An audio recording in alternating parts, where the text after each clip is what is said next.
तो चलिए दोस्तों आगे कंटिन्यू करते हैं। तो जैसा कि हमने पढ़ा था किंगडम प्रोटिस्टा के अंदर हम यूकेरियोट्स पढ़ेंगे। तो ये होते हैं little bit strict, little bit strict. ये तो याद रखने के लिए आपको अगर नहीं रखना तो डिलीट कर दीजिए। तो मोस्टली फ्रेश वाटर होते हैं और majority of them are found found in most of them are fresh water organism found in standard water. तो स्टैंडर्ड वाटर में भी मिलते हैं पर मोस्टली फ्रेश वाटर ऑर्गेनिज्म ही होते हैं।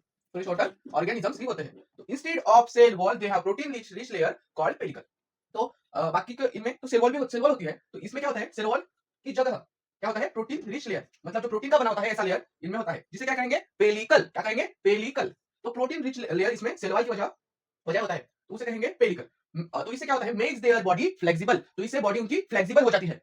आगे पढ़ेंगे। They have two flagella. तो फ्लैजिला आपको पता है वो तो लोकोमोटरी स्ट्रक्चर है, तो ये किस लिए यूज होते हैं, लोकोमोशन के लिए यूज होंगे, लोकोमोशन के लिए यूज होंगे। तो ये फ्लैजिला टू होते हैं, उसमें क्या होगा, वन शॉर्ट होगा और वन लॉन्ग होगा। तो देखो इधर मैंने जो यूग्लिना की फिगर निकाली है उसमें एक आपको शॉर्ट दिखेगा, एक आपको शॉर्ट दिखेगा और एक लॉन्ग दिखेगा। तो दो फ्लैजिला होते हैं और एक शॉर्ट होता है और एक लॉन्ग होता है। तो आगे पढ़ेंगे इनके ये फूड कैसे ऑब्टेन करते हैं। In presence of sunlight and in absence of sunlight. तो दो दो कंडीशन इनमें होगी।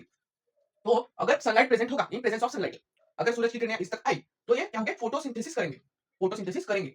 इन एब्सेंस ऑफ सनलाइट, अगर सनलाइट का एब्सेंस होगा तो ये क्या करेंगे, दे बिहेव लाइक हेटेरोट्रॉप्स। तो हेटेरोट्रॉप्स के जैसे वो बिहेव करेंगे, स्टार्ट कर देंगे। जैसे ही सनलाइट चला जाएगा वैसे ही वो हेटेरोट्रॉप्स की तरह बिहेव करना चालू कर देंगे। मतलब क्या करेंगे, हेटेरोट्रॉप्स क्या करते हैं, तो देखिए by predating on other smaller organisms. तो स्मॉलर ऑर्गेनिज्म का ये को ऑब्टेन करके एनर्जी गेन करेंगे। तो इसमें दो कंडीशन आपको ध्यान रखनी है, प्रेजेंस ऑफ सनलाइट फोटोसिंथेसिस करेंगे और एब्सेंस ऑफ सनलाइट में हेटेरोट्रॉप्स होंगे, प्रेडेट करेंगे अदर स्मॉलर ऑर्गेनिजम्स। तो यूग्लिना के बारे में मैंने कुछ लिखा है नीचे।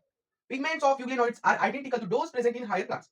तो हायर प्लांट्स में जो पिगमेंट्स प्रेजेंट होते हैं, कौन कौन से pigment, chlorophyll A and chlorophyll B. तो बोलो chlorophyll A and chlorophyll B. तो हायर प्लांट्स में जो पिगमेंट प्रेजेंट होते हैं chlorophyll A and chlorophyll B, वही प्रेजेंट होंगे यूग्लिना में। यूग्लिना तो ये एक है, एक फिगर है, इसलिए अगर ज्यादा होंगे तो क्या बोलेंगे, यूग्लिनोइड्स, यूग्लिनोइड्स।